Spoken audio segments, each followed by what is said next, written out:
my goodness. Okay, I'll go ahead and go over the first one. Because I didn't know how, this is like my second live, the first time I've done it with someone else. I was like, how do you add in? I don't even know how this works.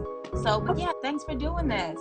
Absolutely. I love doing these author interviews on Instagram Live. I think they're very fun. And I love getting to know other authors in the community. So I definitely think they're so enjoyable.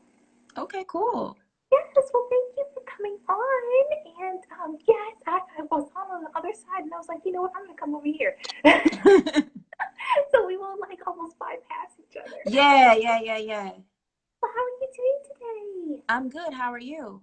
I'm doing well. I'm using a camera stand for this interview for the first time, so Me too. if it wobbles, I'm going to have to fix it again.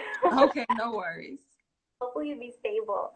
Well, thank you so much. I'm the Novelette, and I do author interviews on Instagram Live, and I also do freelance book trailers. And with everything going on, I wanted to, reach out, especially to some Black writers, and really try to see if I can connect with a lot more Black writers in my community and in my circle of the bookish community, and see if we can do some author interviews and really do the hashtag amplify Black voices. So I'm really happy about that. Yes, and thank you for having me. I truly appreciate it. Thank you. I enjoyed it too. Alrighty. So we're going to go ahead and get started with the questions for you. So what did you want? It's Nikesha, right? Nikesha, yes. All right. So what did you want to be as a child, and was it an author? Yeah, it was. I always wanted to be a writer from very, very little. I used to carry around a little like composition book and try to write my life story, asking my mom a bunch of questions about when I was born, where I was born, what was the doctor's name, trying to write my own story. And I was like 8. I hadn't even lived yet, but I always wanted to be a writer. Fantastic. I've always been so creative, especially with when I used to play with dolls and everything. I was so interested in anything I could write about, any story I could create. I was so fascinated with storytelling. And then I started writing screenplays when I was like 12 years old.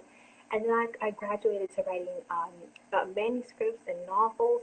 And I'm coming out with my debut novel in the fall of this year. It's a young adult thriller. Congratulations. Thank you. Called The Beckwith Brothers. So what does the day in the life of Nikesha Williams look like? My days, they revolve around my son. So usually I try to wake up earlier than him and, pray and work out, meditate, and then get some work done. And then when he wakes up, he is in an academic enrichment program. So he has homework every day. So we do homework for about an hour or two. And then once we're done with that, he gets lunch, and then I go to work, whether that's pitching freelance articles or working with authors under my company, New Reads Publications, or whether that's writing or working or editing on my own projects. I'm at the computer writing or doing something. Wonderful. So you keep busy for sure. Very much so, yes. My sister lives in Japan with 2 children, a 3-year-old and a 5-year-old. Mm-hmm. Yes, and it's very different now with everything that's going on, and luckily she's been able to do homeschooling, and I think that's really great with everything to keep the kids safe. And she says that she might even keep it up even after the schools reopen there. Yeah, I don't think so. I can't wait for schools to reopen so that he can go to actual school, because this is not my ministry. Really? Yes. Yes. It's definitely an acquired taste. Very much so. I was homeschooled from 1st grade, and now I'm getting my master's in media and worship. Congratulations. Thank you. So, what would you what do you use to inspire you when you get writer's block? I don't really get writer's block. Most of my books are inspired by real life things. I worked as a news producer for 11 years. And so a lot of my storylines coincide with newsy types of things. And then I kind of let the story explore from there. I also outline all of my novels and all of my books. So when I sit down to write, I know what the beginning, the middle, and the end is. I do leave room for play and for imagination. So I'm not a hardline stickler to my outline. If the characters take on and say, no, we're not doing this, then I follow wherever the character leads. So I do allow for some changes, but I don't really get writer's block a lot of time. I may get doubtful about the direction or whether or not it's good enough, but I'm not usually like completely blocked where I have nothing to say once I've sat down to start writing a novel or a project. Wow, I wish I was like that. Because the thing is, for me, I think that having an outline, it helps you flow better when you write. See, to me, I feel like I need to know where I'm going if I'm going to be Yeah. inspired.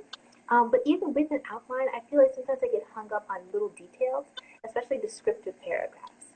If I don't know how to describe something the way I'm visualizing it, I get so hung up on that, and that's where a lot of my writer's block comes from.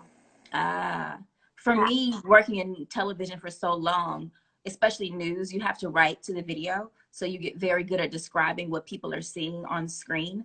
And so when I write novels, I envision it in my head and then I write everything I see. I wish I could be like that. I hope I acquired that at some point. It's a learned skill. I want to learn that one for sure. For you, what would you say? Coffee or tea? Tea, always. I don't like coffee. I've never drank coffee. I don't like it at all. I have a macchiato every morning, usually an Americano halfway through the day, and then some sort of hot tea at night. And the thing is, caffeine never affects me, so I can drink it all throughout the day and still go to sleep early even. Yeah, I just don't like the taste of coffee, so I've never really gotten into it, and I don't drink it at all. Even when I worked crazy hours in television, I just never drank coffee. So I'm not a big caffeine person. I like water or tea. I don't drink a lot of soda, if any at all. Oh, I've been making some of my own sodas occasionally. So I make a kind of like a simple syrup, and infuse it with like ginger, Mm-hmm. pour sparkling water over that. So I've been loving to try. I like to try to do things really natural based, and so I always try to end up acquiring different sort of techniques into my recipes. Cool. Yeah, thank you. So in your opinion, what is the best TV or movie adaptation? The best TV or movie adaptation of a book? Mm-hmm. Oh gosh. I don't know. Like there's so many adaptations Yeah. that you don't know were books first, and then you watch the movie, then you don't go back to read the book. One that I've seen. Um, I don't know. I think I'm stumped on that one. Mine is Silence of the Lambs and Silence of the Lambs. Fiction. Okay. Okay.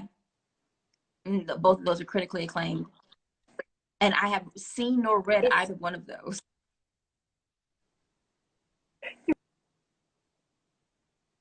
really. I think I lost your audio. Which book was critically acclaimed? It was Breaking Up. I thought both of the books were. Yes, I Now, thought both of the books were critically acclaimed. I think so. Yes, you were breaking up, and I was like, oh, I did. I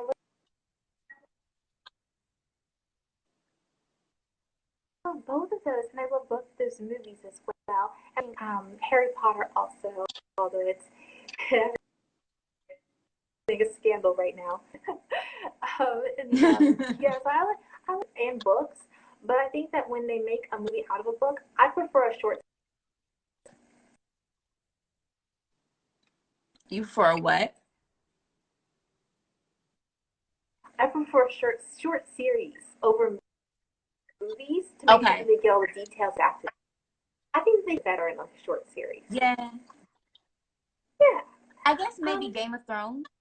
I think that was pretty by the book when there were enough books to tell the story. I know the very last season the books weren't out yet, and so the producers had kind of gone off on their own.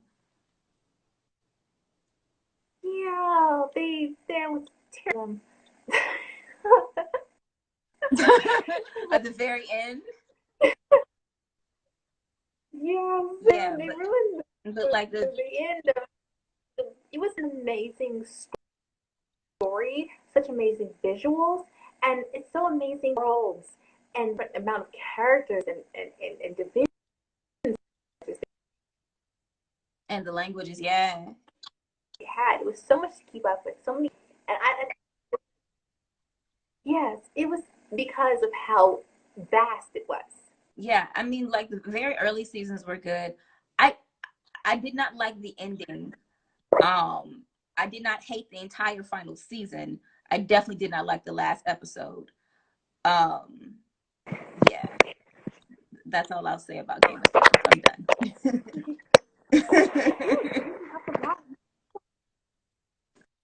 Oh, hi, Kaylin. I interviewed Kaylin once. Kaylin Bayron. Okay, She's an cool. author. She's so nice. So, Hi, Kaylin. yes, hi. Would you like to tell us what your book is about? So my latest novel is Beyond Bourbon Street, and it's about a couple who they're starting their family 15 years after Katrina in the Lower Ninth Ward, which is still recovering from the storm even all these years later. And it's just really about, what their lives are looking like and like the past traumas that come up as they embark on this new journey of becoming parents. Wonderful. What inspired that story for you? My mother and my father are both from New Orleans. My mother grew up in the Lower Ninth Ward, and so the book is actually set in my grandmother's house. The book cover, my grandmother's house is on the cover of what it looked like post Katrina. And so I always had this idea of this couple. I wrote it as my senior thesis in undergrad, and the story kind of never really left me. And it was like, okay, well, I wrote this like immediately after the storm. What would their lives look like now, 10, 15 years later? And so I was like, well, would they be married? Would they have a child? Would she be pregnant? What would that look like? And so I kind of took that story that I had as an undergrad and brought it into present day and then infused a lot of issues into it because newsy. And here we are, Beyond Bourbon Street. Well, wonderful. I think it's wonderful that you were inspired by a real life event and allowed it to kind of develop into this.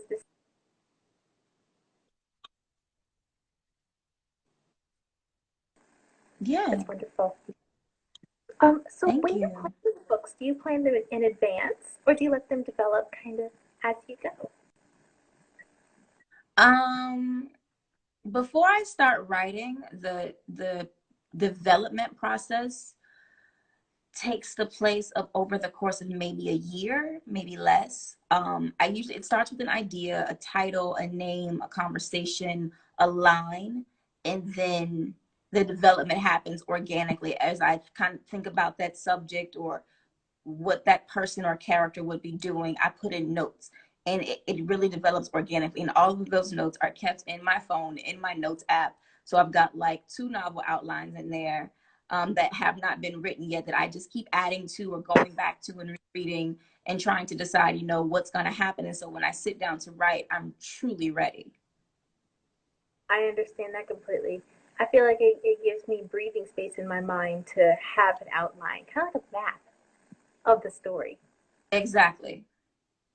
What does the act of writing itself mean to you? It's peace, it's freedom, it's creativity. It's also work. At this point, I'm not so new to it where it's just for the enjoyment, but a lot of times it is very enjoyable, especially if I'm in a good groove and a good flow. Um, it's fun. It's just an escapism. I agree completely. I do. It feels like the ultimate form of self-expression, and it gives you the chance to explore other worlds, other realities, and explore your feelings and your emotions through different characters, and maybe enhancing those emotions in some characters, and then having other characters, other parts of your emotions enhanced in them as well. And it's very interesting to see how it develops. And it Yeah. does separate you from the world itself. I like that. Cool. So it's a form of peace. But what has been the hardest about publishing for you, and what would you say has been the most fun? I think the hardest thing was navigating traditional publishing versus self-publishing. With my very first novel, my debut, For Women, I attempted to go the traditional route, and I got really close with some major publishers, but ultimately no sale. And then after that, it was navigating self-publishing, how to do it, what platforms to use, with distributors, and all those things. Now, 5 books in, it's not. I have a pretty short routine for how I publish my novels and how I do things, and you know, what it's going to cost me on the front end, just to plan those things out in advance. I think what I'm navigating now that's not necessarily difficult, but has been interesting is audiobook publishing, because as Audible has become a very big force and people have their streaming services and books are available, I always get the question, is this on audio? I don't have time to sit down and read a book. Is this on audio? And I'm just like, sis, I'm trying. Yeah.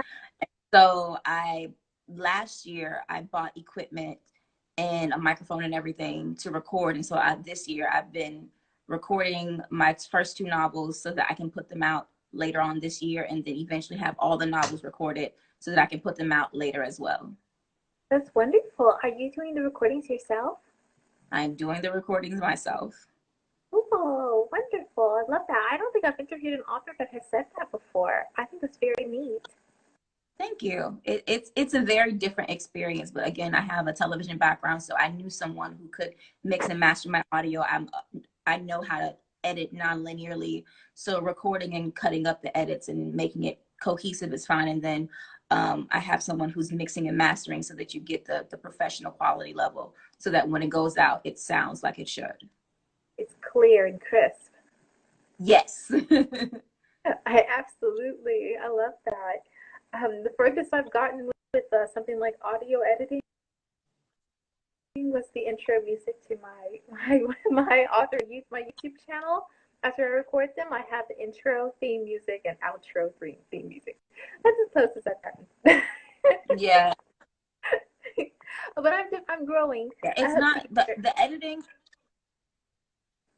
Yeah, the editing for audiobooks is not hard. It's tedious, but it's not hard. Cool. Very cool. That's very awesome. So what would you say has been the most fun thing about publishing? The most fun thing is just having the book in my hands.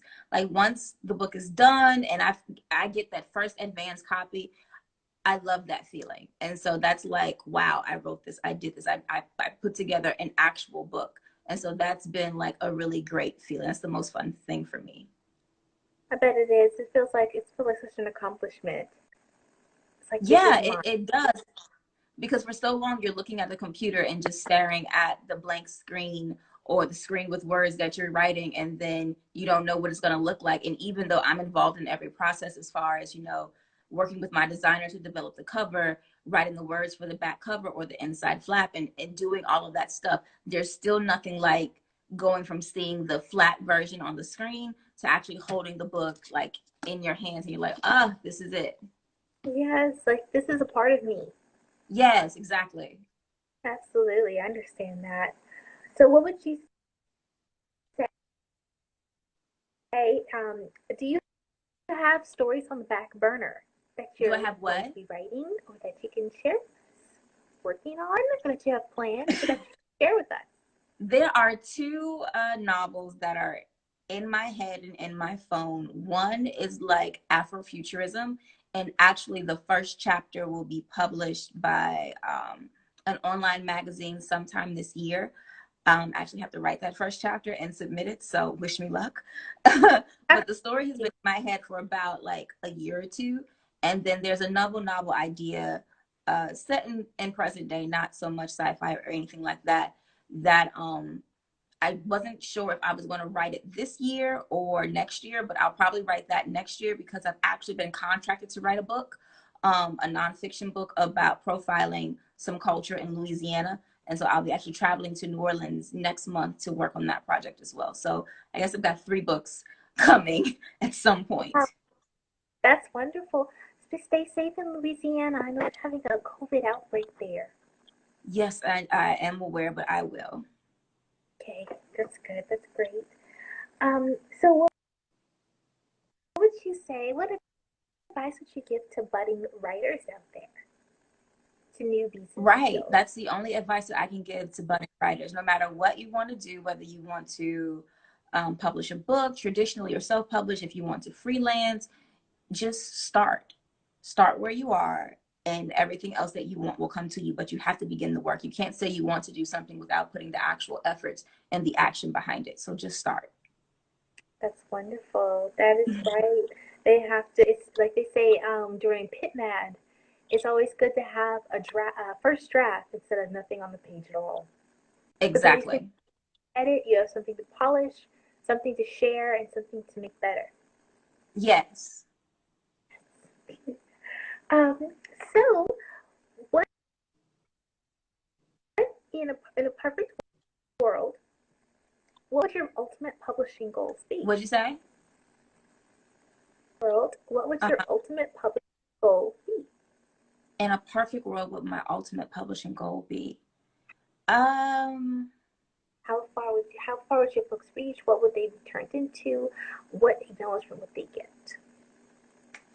I think in a perfect world, my ultimate goal, I think at this point would be an acquisition of my company by a major as an imprint, but I still would be able to run it. As far as my personal novels, definitely movie or television treatment, uh, and that I could assist in the production of that because I have media background and know how to produce and write and work on screenplays and things like that.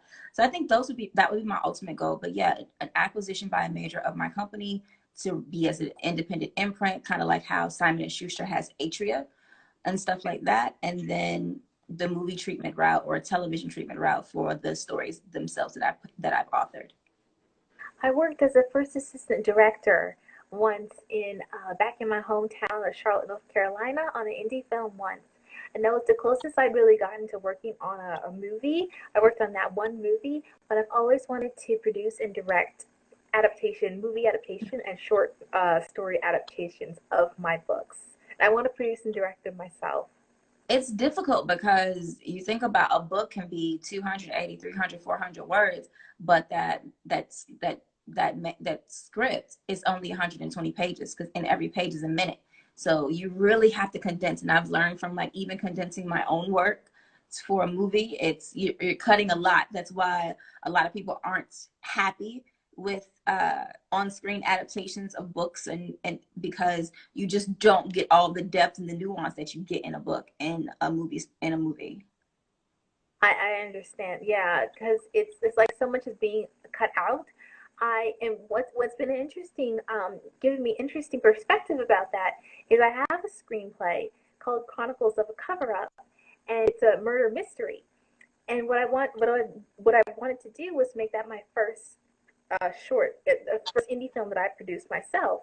But with everything that's going on in the world, I decided, perhaps I should novelize it, release as a novel first, kind of develop a little bit of a fan base for it, and then try to do the movie after everything in the world, try to like settle down a bit. So I've been trying to Yeah. I've been trying to novelize that screenplay, and I realized, wow, there's a lot more to write with this because now I'm actually putting in all the details that I left out of the screenplay on purpose to keep it within the right time frame. So it's been amazingly giving me a lot of perspective much screenplays don't have that a story can have. Because I'm turning a screenplay now into a novel. Exactly.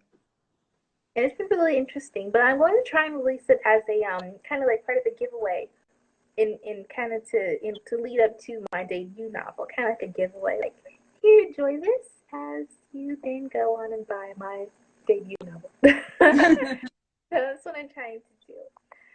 Well, it's been wonderful talking with you, and Me this has been a too. neat interview because I've done a lot of these, and your answers, like they really gave me a lot of insight. I really appreciated that, especially having someone who does film and books like me. I love that. Well, one more question. How can we find out more about your writing and more about Nicholas Williams? More about my writing, you can go right on my Instagram page at Nikesha Elise, or you can go to my website, www.newwrites.com, NEWWRITES.com. And from there, you'll find everything that I've done. Wonderful. Well, I hope you stay safe and stay well and be blessed. And no, this is on your Instagram page right now. So Mm-hmm. if it saves, like it hopefully it does, ideally saves, I'll be recording the interview and then I'll edit it and post it on my YouTube channel where it can say. Okay, cool. Thank you. Absolutely. So if it saves like it's hopefully it will, I'll record it and it'll be up probably about tomorrow. All right, thank you so much. Thank you. Have a wonderful day.